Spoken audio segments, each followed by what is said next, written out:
Hi everyone, welcome back to HardReset.Info channel. Today I will show you how to customize wallpaper on Android 16.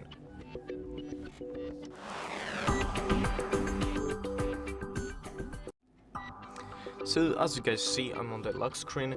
You need to just hold it for 2 seconds, click customize lock screen, unlock your phone, and then click on home screen, select your wallpaper, select those 3 dots, and then you can customize it by either turning on or turning off the dark theme.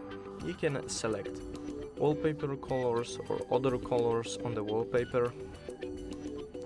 So I will just click like that, and as you will see, it will change if you have a different wallpaper color.